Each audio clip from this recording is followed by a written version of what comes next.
Welcome to the Hospitality Maverick podcast with me, Michael Tinkser. We at Hospitality Mavericks are here to inspire leaders to create heart-centered and profitable businesses from the inside out, the kind that both employees and customers love and support.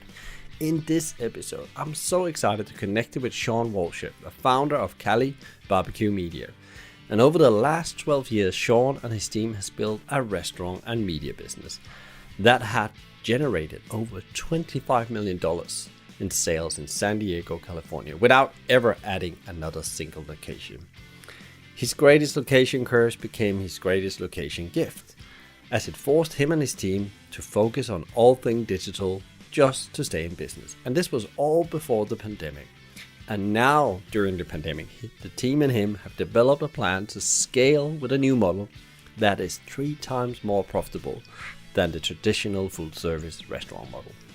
He's currently working on a plan to repurpose 60% of his dining room into a commissionaire kitchen to service the additional ghost kitchens he plans to add over the next 3 years.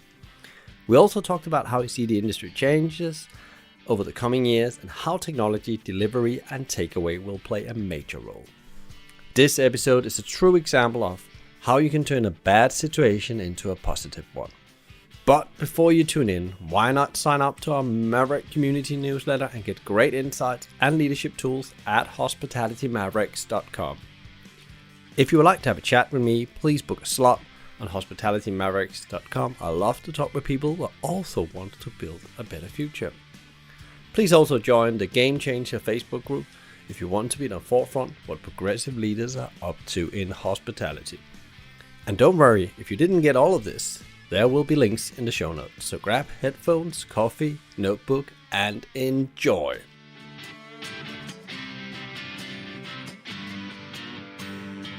We are now here in the UK in what I would call potentially a blanket lockdown of the country. Some parts of the country have already closed down, and this has tremendous impact on our beloved industry. And we all hope that didn't happen this second round of closure, because we all know that this is like looking down a barrel of a gun, and the closure rate is just going to go up now. And therefore, more than ever, there's a need for different thinking about how we build and we run hospitality businesses and restaurants. And for this pure reason, I've invited today's guest, because way before the pandemic, he was already reconfiguring and rethinking with his team about what a restaurant business looked like and how you actually can run and actually be part of a restaurant environment without actually just being down in the engine room. So for this episode, welcome to Shawn Walchef from San Diego in the US. Thank you for having me on. I'm here to inspire and to give hope back to people that are in the hospitality business that are looking for answers, that are looking for purpose, because I believe that even though everything is dark right now, there's never been a greater time to be in business. No, and I guess this is also the opportunity to maybe reinvent, rebuild something that didn't maybe work before that, because I know you've been talking about it before on other podcasts, and you've been, there's been done articles with you in the Restaurant Owner magazine. And you have always been the advocate about that there was something not working in the old way of running a restaurant business. We all have to work hard when we run our own businesses, but that thing about working 80 to 100 hours a week and have 1% on the bottom line, if you're lucky, that was not much fun in that. So you set up a business a bit different. Can you tell people a bit about what you're doing and what kind of business you're running in San Diego? And you're all about barbecue, but why are you different, and what is it that you have done? We opened up our business in 2008 at the height of the economic recession. And when we opened, we actually picked a location that many real estate experts told us was a bad location.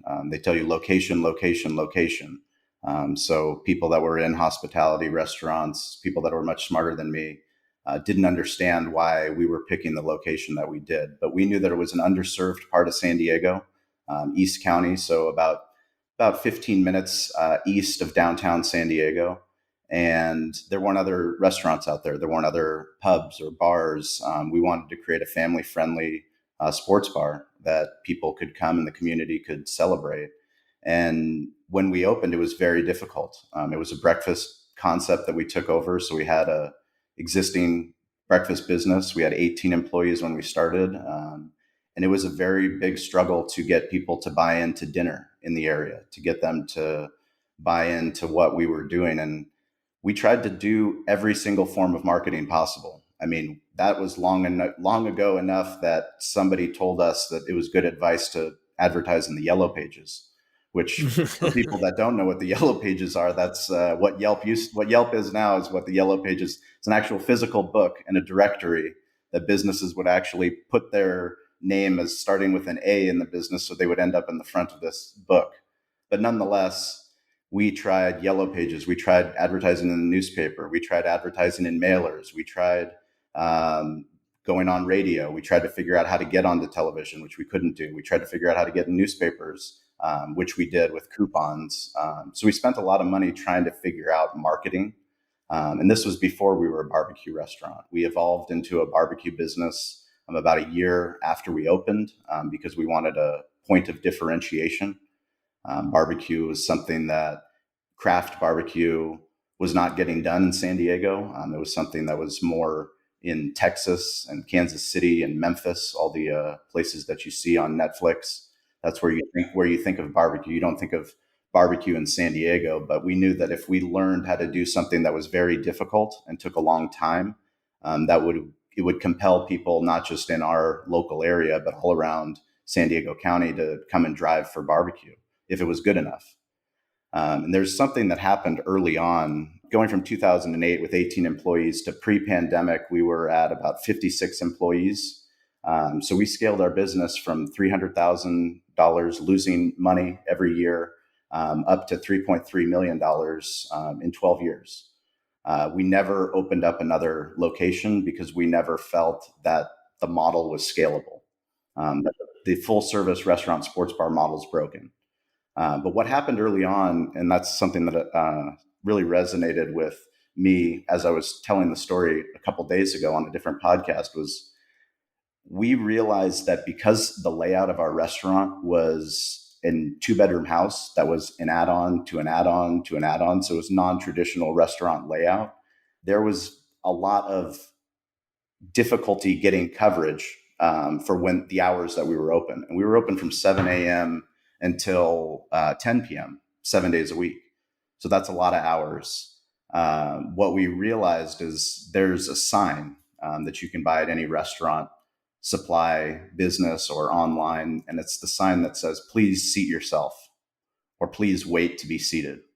You can flip the sign. It'll say, please seat yourself, or please wait to be seated. And essentially what that sign is it's a hospitality hack.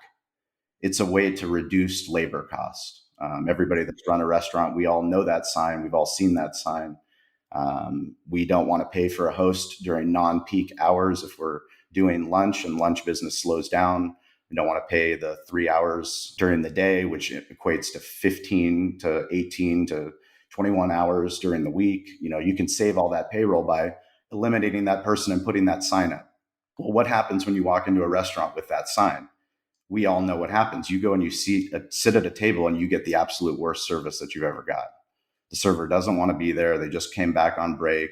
It takes forever to get the check. So it's just a bad experience. What Eric Olofsson, my general manager, and I decided early on was we're going to pay for hospitality. We're going to invest in hospitality, and we're going to always have a hostess at the front of our restaurant to welcome guests, to say hello, to make people feel like they're coming home, to give them a tour of the menu, to sit them down and let them know that the server is going to be there, to thank them when they leave, to help them get a high chair, to help them with a wheelchair, whatever it might be. We're going to make that investment in hospitality. And that was very early on. And what I started to realize now, looking back on it, is that we did the same thing online.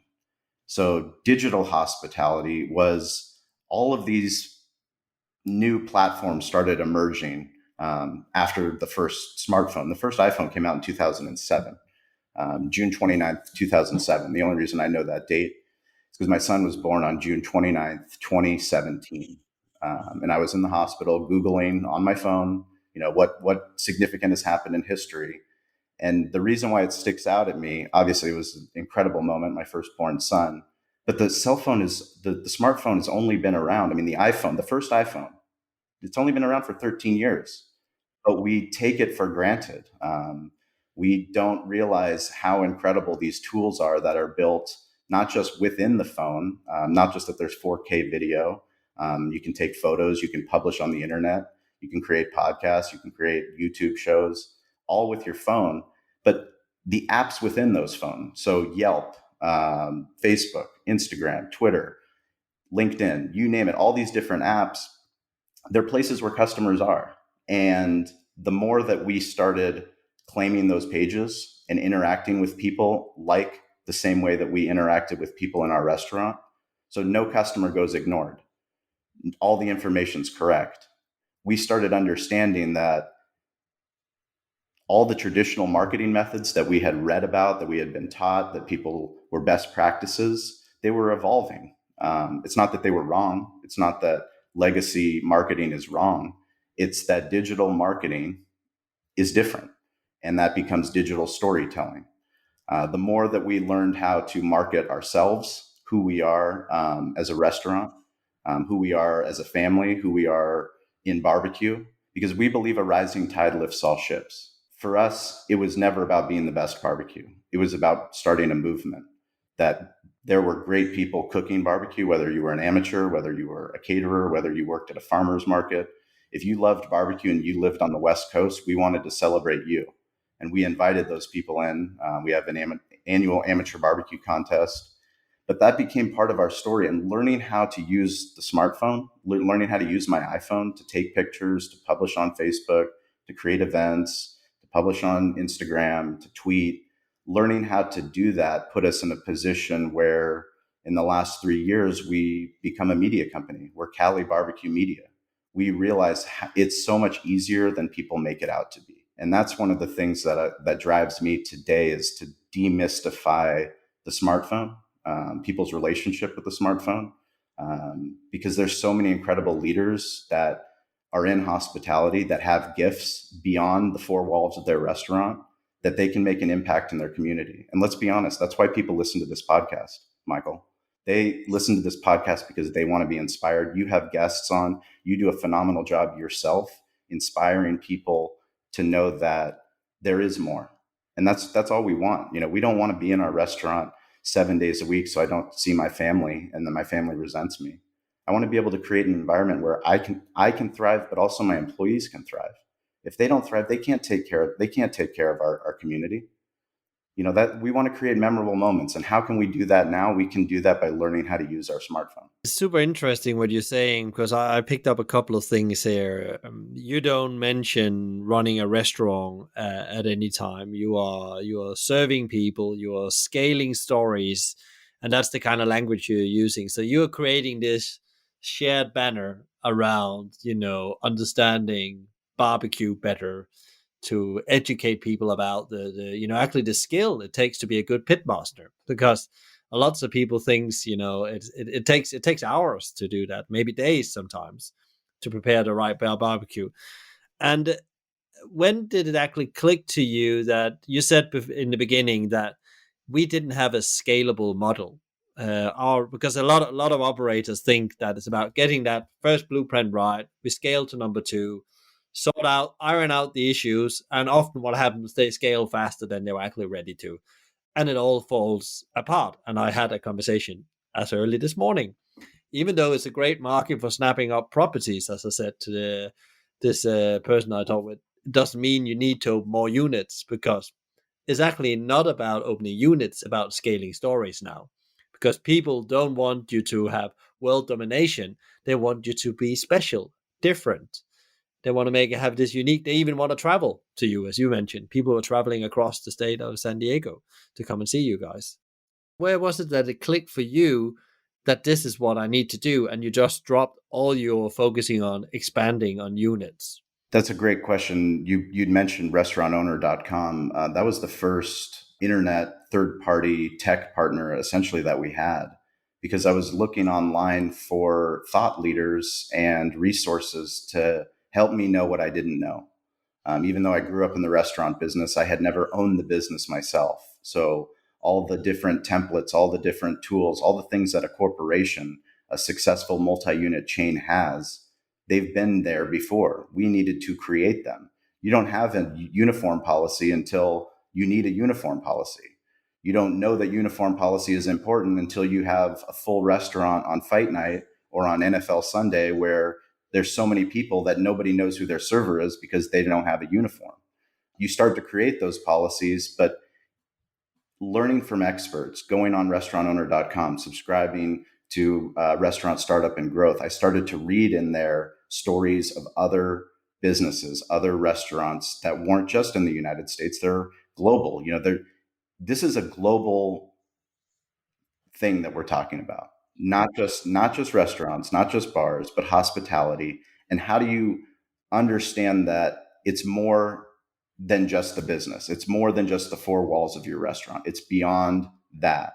And what I started to understand once we knew that, because a restaurant owner, they told us every successful independent restaurant, they get weekly financials. I said, that seems like a very daunting task. How am I supposed to get weekly financials? I barely see my accountant, and getting monthly financials is hard enough.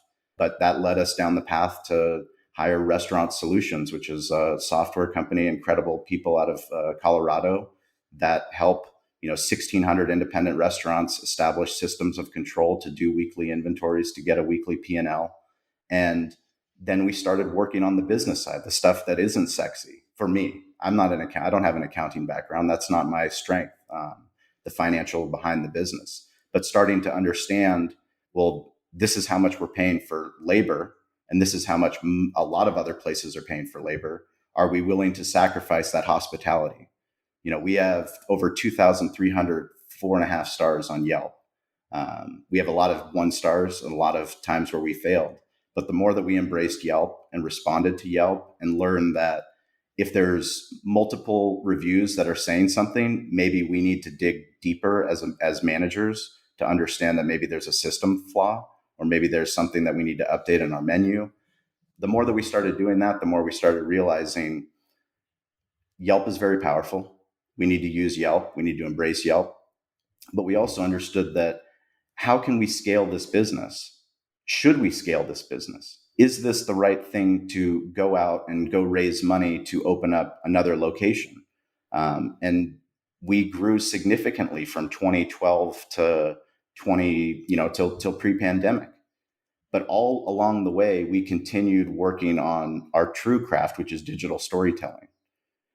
We do digital storytelling about ourselves. By doing it about ourselves, we learned that it wasn't about ourselves. It's about everybody else around us. People learn through you. So by seeing us do it, other businesses that I know, other friends that I know that run businesses, they would make fun of me for posting on Facebook. They go, why are you doing that? Why do you keep posting, every single day on Facebook? It's annoying. It's like, you can unfollow me. I'm learning how to do it. I would tweet and nobody would listen. I would post on LinkedIn, nobody cared. But along the way, I was learning that something bigger was happening. And now we are where we are, which is, we have a podcast every single week. We put on, YouTube videos. We partner with our tech companies. We realize that all of those tools that are in that smartphone that we talked about, those 13 years, these companies, they're young companies.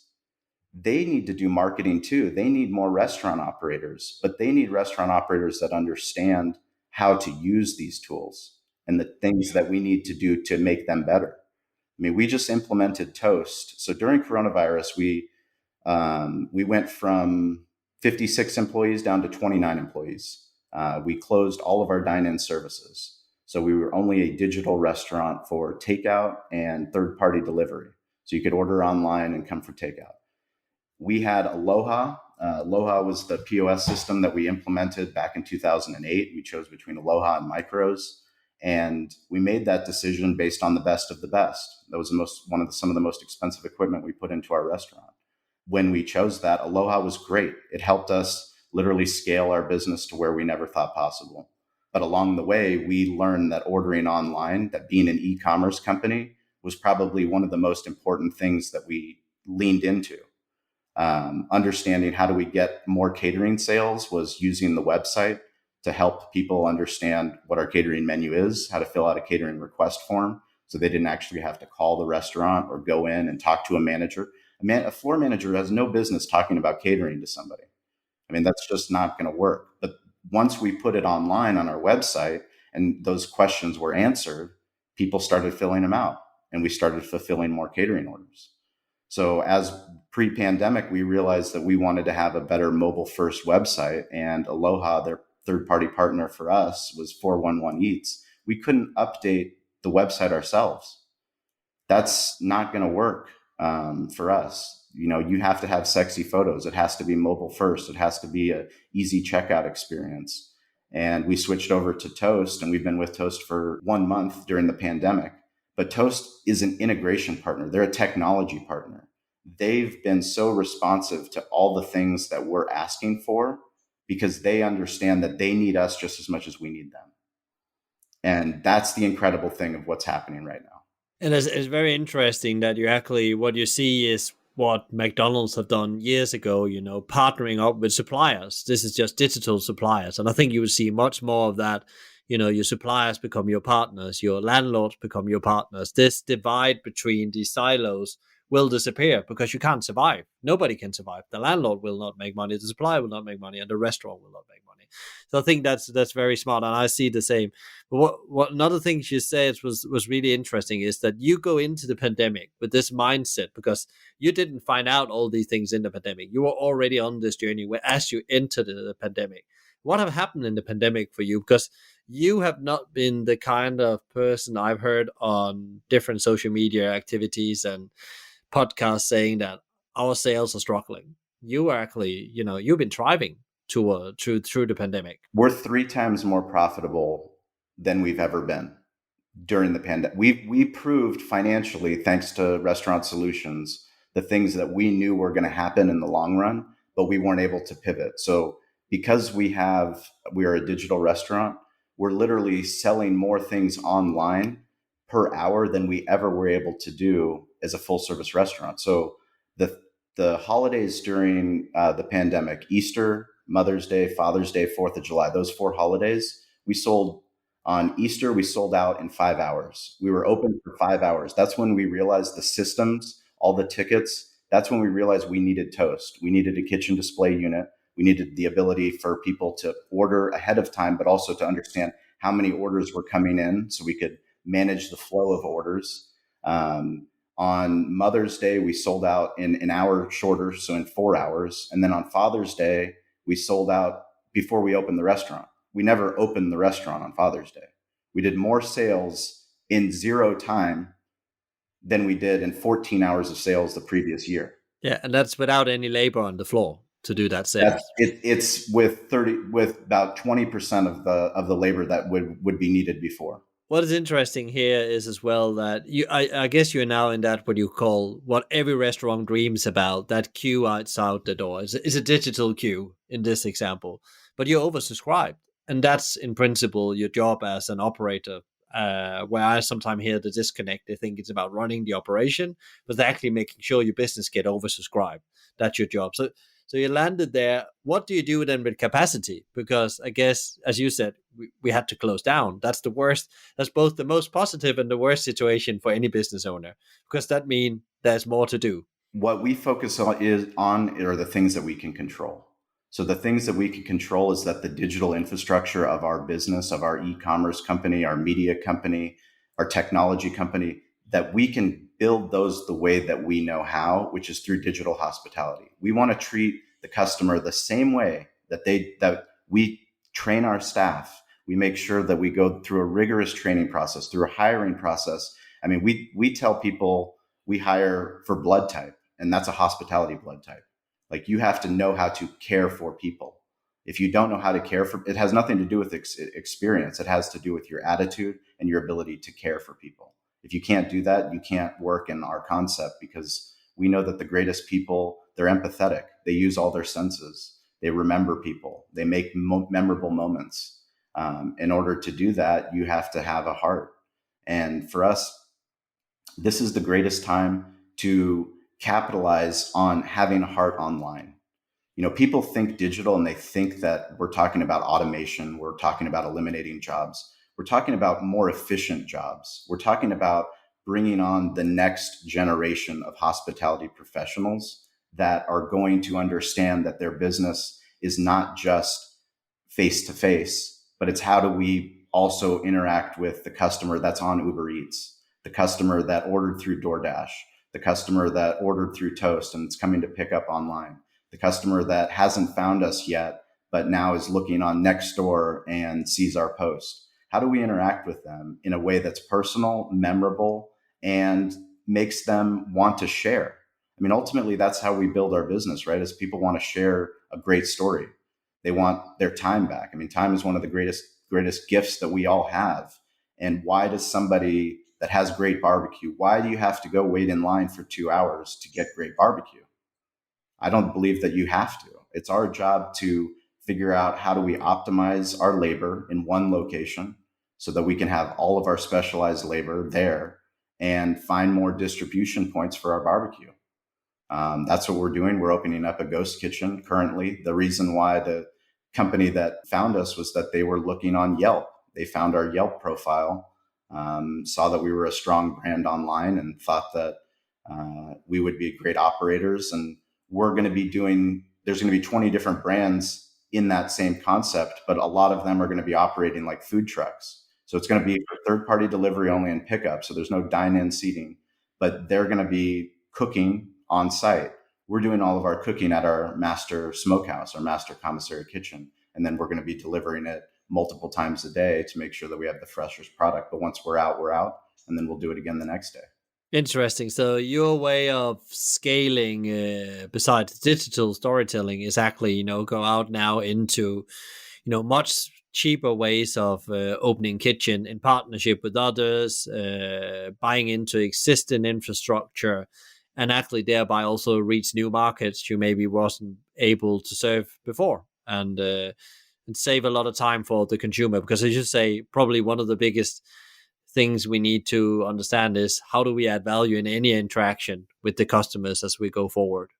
And that's the great thing, is that once you start to use your smartphone, your iPhone, your Android, whatever phone you have, and you start to understand that it's you. If you're listening to this podcast, the answer is you. You need to download the app. You might have a social media manager, you might have a digital marketing manager, you might have an agency, but ultimately at the end of the day, the story is you. It's your brand. You pick the name of the company. You design the logo. You design the restaurant. You pick the menu. You're the one that cares about the customers. You care about your village. You. It has to be you. Once you understand that it's so much easier than you think to share your story through audio, through video, through images, and through text, through the written word, that's really all it is. That's all the internet is. Once you start talking about search engine optimization and Google AdWords and mobile, technology gets more complicated than we need it to be. We don't understand how electricity works. We don't understand how the internet works. It works. We're building on the backs of giants. We don't have to be those giants, but the opportunity is doing what we do best within those giant platforms. And once we start doing that, we start to realize that's where all the magic is. That's what our true gift is as hospitality professionals. We care about people. And what we do in the four walls of our restaurants or multiple restaurants, not just ourselves, but every single business needs to learn how to do hospitality. Customer service is bullshit. We all know that. We know it in how we feel. When someone says customer service, that's treating someone like a human. Like, you say hello when someone says hello, you pick up the phone when the phone rings. Like, that's bullshit. Is that really the standard? It's not. Anybody that's listening to this podcast, you know what hospitality makes you feel a certain way. That's what inspires me is meeting professionals like you, people that are sharing the word, knowing that it's not just about London. This is a global issue. When I go to Bulgaria and visit my wife and their family, and I go to the local place that's serving Bulgarian hamburgers, and I talk to them, and I look online, I see, do they have a website? Are they doing third-party delivery? What are they doing to become a bigger voice for their village, for their city? There's people out there that are doing it. There's people out there that they understand And it has nothing to do with age. My grandfather was 80. He passed away when he was 88 years old. And every single day he found that as an opportunity to learn. He had no problem being the stupidest person. He was a medical doctor that got into real estate development later. And I watched him every single day of his life. When we would go, he would take me and travel all throughout Europe. We would go on tours. And this is when I was 21 years old. I was trying to help him write his book. We would go on tours of all these great monuments, and he would always want to be the one next to the tour guide. He would always want to ask questions. And I would, at that point, when I was young and immature, I would go, well, why are you doing that? Why do you always have to ask the questions? But once you ask the question, if you listen to a podcast and a guest or the host says, reach out, send me an email if you have a question, all of a sudden this magic starts to happen. Maybe they don't answer, but maybe they do. And then what? Maybe you answer that question and you start a Twitter account and you start to tweet and no one listens, but then you start to follow people that are influencers within your village that are on media, that have different platforms. And then you start to, understand that anybody that moves you, you can follow and you can turn notifications on, and then you can understand what their thoughts are. I mean, we're at a time where the greatest thought leaders in marketing, like Seth Godin and Simon Sinek, not only can you get their information for free, on demand, anytime, but they're interviewing each other on each other's podcasts. It's compounding the amount of information and the depth of information that we're able to get if we want to.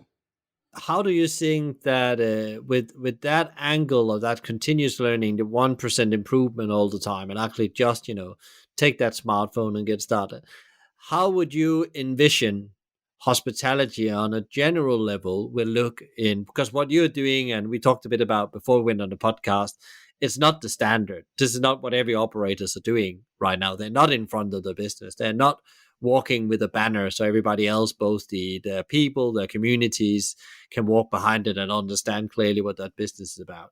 They are maybe in the operation, but how would hospitality look in the future? We can maybe say 12 to 18 months, and I know in this world we live in, it's very difficult to predict what's happening. But what is your view on how is the landscape's gonna look in 12 to 18 months? Because it's going fast right now with closures and change. I mean, I think we need to look at it differently than the way that we do. We don't look at ourselves as a barbecue company. Like I said, we're a media company and a barbecue company. We do both. But the most important thing is that we understand that we have the things that we can control, which is today. And as a leader, as somebody that cares about what we've built, but also understands that what we've built will change. The more that I accept change and the more that I understand that the more vulnerable I am, it's not about presenting the sexiest barbecue. I mean, it's not about showing off that we understand, because we don't understand is the bottom line. The more that we understand, the less we know, but we're willing to ask the questions, and that helps us share why we chose Toast over Aloha, why we're upgrading. Why am I posting a video of my general manager and myself unboxing all of our Toast tech gear for the restaurant? Like, why did I find that important to post that on our Instagram feed and on YouTube and on LinkedIn? Well, I found it important because I know that there's other restaurant owners that follow us, and maybe they have the same questions, and listening to somebody that's in the business say why we're doing what we're doing is different than listening to a Toast rep say that. And from an even deeper perspective, me not being the only one bringing my general manager on, he speaks a language that operators know. Every general manager has the same pain points that my general manager has. And once you understand that's a different frequency, then you realize his story resonates. It might not resonate with the person that wants to buy ribs. It might not resonate with the family that comes to the restaurant, every single birthday. But they know other people that own restaurants. That's the power of the internet. And then once they go, well, I never knew about restaurant technology, then you realize, well, not only that, but the B2B space, people that don't think that they need to be on social media, they realize, well, if everybody's on social media, why aren't we telling our stories on social media? And why don't we do it in a more compelling way? When we do those videos, we're literally showing people the inside of our restaurant, and the inside of our restaurant looks like a war zone. My wife came. She hasn't been to the restaurant in a couple of weeks because she was in Bulgaria. And she came out and she goes, "What's going on here?" I'm like, "Babe, we've been closed. We've been closed to. There's no customers that come in. So we've literally built a mini factory to do alcohol sales to go, which we're fortunate to be able to do. We do craft cocktails, margaritas, fish bowls, design them, promote them on social media. But nonetheless, you have to get over yourself, and you have to know that nobody knows the story better than you. There's no reason why someone from San Diego, I grew up in La Jolla, a very beautiful, wealthy, affluent part of San Diego. There's no reason that I should be talking at the National Barbecue Association to people that are champion barbecue experts, people that have been doing barbecue, that are the ones that write books, the ones that have millions of YouTube subscribers, teaching them why they need to view barbecue as a media business. There's no reason why someone from San Diego should be doing that. But I was able to do that because I know no one can do that story better. When we started getting opportunities to go speak on local news and speak on radio, I remember my fear of somebody asking me a technical question about barbecue that I didn't know, and that would make me look stupid and diminish my credibility. Once I realized I'm not the expert about barbecue. Gene Goycochea, he's our pit master. He's the one that he's the technician. He's the one that learned and taught us the right way to do barbecue. But I need to let him be him, and I need to let me be me. And anybody that's listening to this podcast, they have a story. And they, most likely have given social media to somebody else. And my argument is you need to turn that camera onto yourself. And you need to start sharing your ideas and your thoughts and your vulnerabilities and your hope. Because your hope can be somebody else's hope. Not just another restaurant, but another small business. And you can teach hospitality in ways that other people, they don't know how to do hospitality the way we do. It's super interesting what you're saying. There is also what you're saying when I sum it up is that you say that the reason you cannot just think as a restaurant company, you are a media company, or you're an influencer, you're a storyteller. It's also because human buys from human, and this has come very evident in the pandemic as well, that you're no longer in a part of a transaction. You're just not just handing over a plate of food or a box of food. You are handing over stories. You are handing over emotions, because we are, when we eat, that's where we feel in control as an individual, and we want to buy from the right people, the people we can identify with, and so on. So I think it's so spot on. It's going to be so interesting to see who can make that jump to become a media company or storyteller, as you say. And I totally agree with you that you need to be out there with social media, but social media is a bit like being on the floor in your restaurant. It's the front line. You would be out there, wouldn't you, if you're a savvy operator? You'd be out there in your restaurant. Ray Kroc was out there from McDonald's. Every big, company that's gone big in food and drinks, the founder has been out there in the front of the business with the customers, and the customers are on social media, as you say, or part of it, the digital experience. So yeah, I think it's spot on. Where you see, how do you see the competition? Would you see that there's going to be a lot of less restaurants on the market, or you think it's going to be the same in a couple of years' time, or you see the market is going to shrink a lot? I think there's just absolute incredible opportunity to do food and beverage in a way that hasn't been done before. And then a way to teach hospitality to other businesses that do not understand hospitality at the depths that we do and that we feel in our bones and we care about. Because ultimately, that needs to happen online. And if you're a tech company, you don't understand hospitality the way that a restaurant owner does. They need to start incorporating those principles and those ideas into how they treat the customer journey, because it's not customer service, it's customer journey. And how do you get another restaurant owner to start singing the praises of toast? Toast needs to be incredible, not just as a product, but they need to have incredible people. Because if they have incredible people that I lean on, that's my guy or that's my girl, like that's my go-to. And it's not about, oh, I'm asking them a question that they don't know. It's, I ask them a question and they go find the answer. And they don't stop until they find an answer. And if the answer doesn't make sense, they ask more questions. I need more people like that on my team. And that's going to happen in all these different industries because there's just too much opportunity. I mean, if if somebody told me, I just finished reading Guy Raz, who does the podcast How I Built This. He just put out his book How I Built This, which is a compilation of all these incredible entrepreneurs, all the brands that we know, but all the storytelling that goes on underneath all of those brands. And he talked about in there the gold rush. The gold rush when it happened in California. All of these people were out coming looking for gold. They were all out looking for gold. Some of the smartest people realized that maybe they don't need to find gold.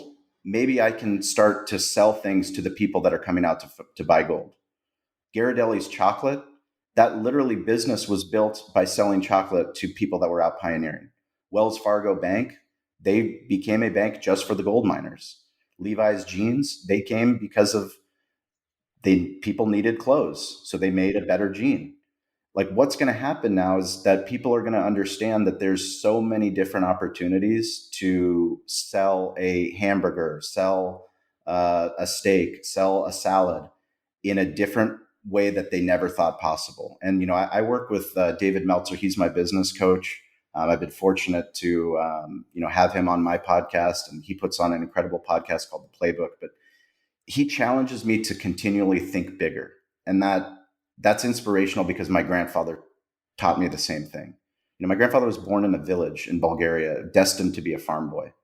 I mean, he was part of a farm lineage, and his dad and his grandfather, he was expected to be on the farm. But it was because there was somebody that came to the village, Dr. Haskell, that established a missionary school for agriculture that taught children how to read. He gave my grandfather the gift of reading and curiosity. And my grandfather read every single book in that village, and that led him to another village. And you've got to continue, but unless you surround yourself with people that are positive, people that are doing things that inspire you, then you're going to go and talk to it. I don't need to be in the UK to know that there's people bitching and complaining about 500 things every single day that they can't control. The same thing happens in the United States. The same thing happens in Bulgaria. Like, this is happening.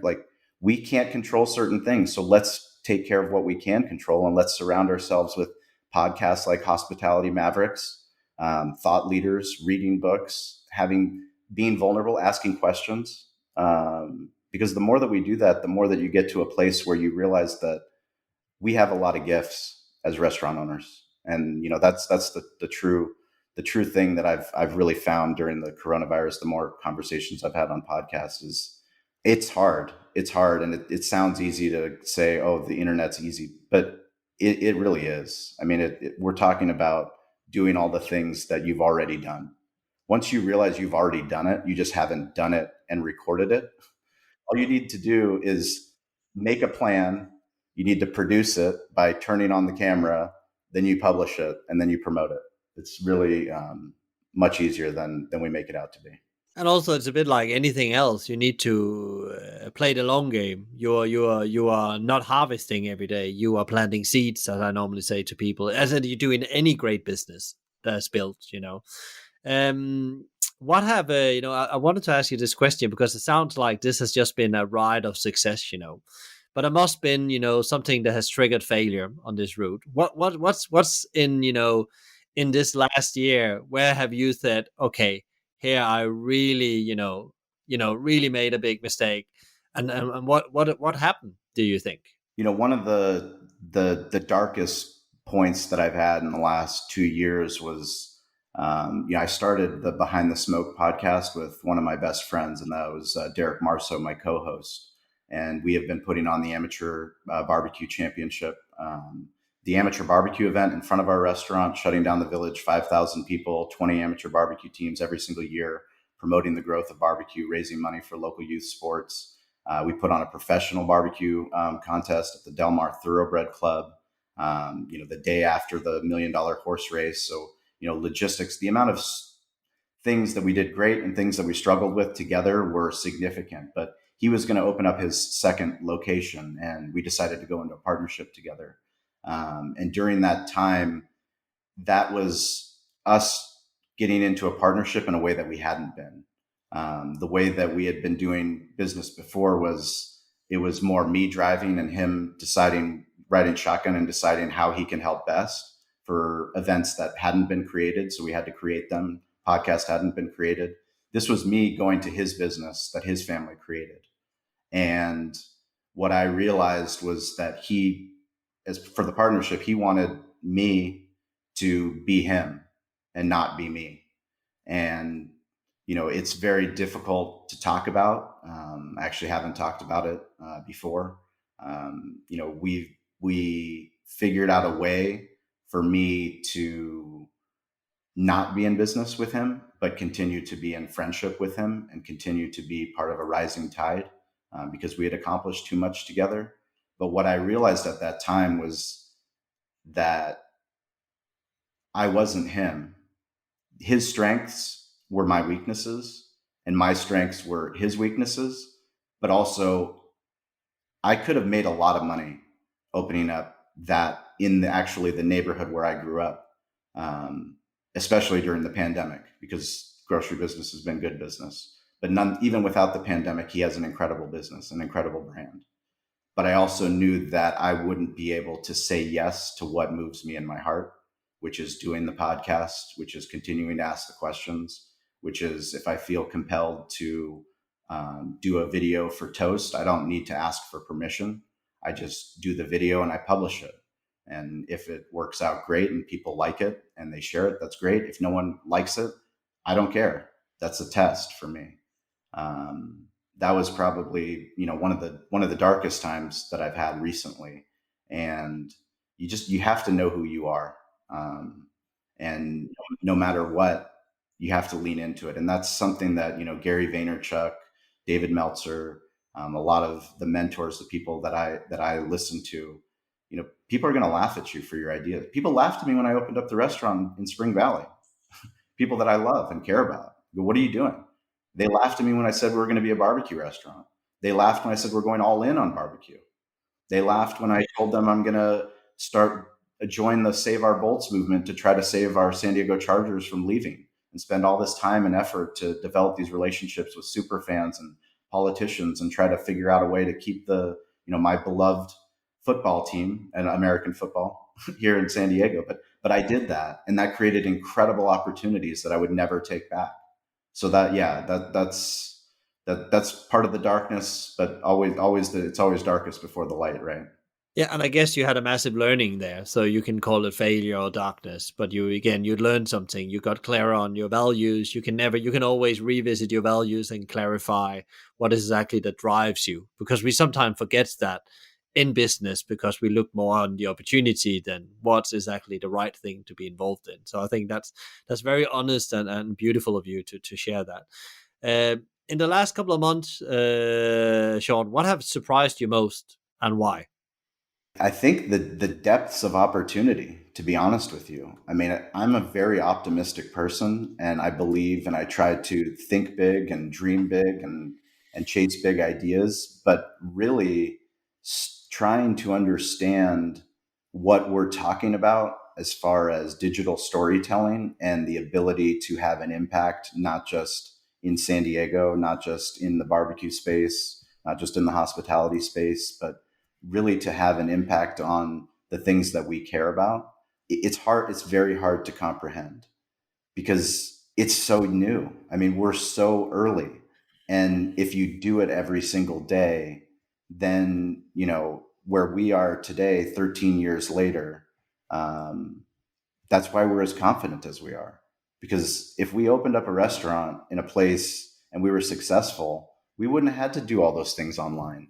We wouldn't have believed in Facebook. I made fun of my business partner when we opened, Corey Robinson, one of my closest friends from college, because he had a Facebook account, and I said, "What are you doing? Are you trying to pick up girls? Like, I don't understand what's going on."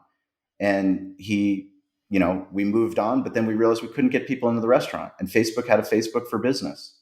So I claimed the page and we started posting, we started updating. Me trying to get over my own biases makes me start to understand, and just having the conversation with other people. I mean, if you talk to a person that has an iPhone versus an Android, I mean, it might as well be a Democrat versus a Republican. Like, we have these deep-seated beliefs, And we really don't even know where these beliefs came from. Or I hate Twitter. I'm never going to go on Twitter. It's stupid to be on Twitter. Well, why? It's another room in your restaurant. And if you think of it as a room in your restaurant, would you leave it undecorated? Would you leave it unstaffed? No, you wouldn't. I love that. Yeah, that's good. Yeah. Yeah.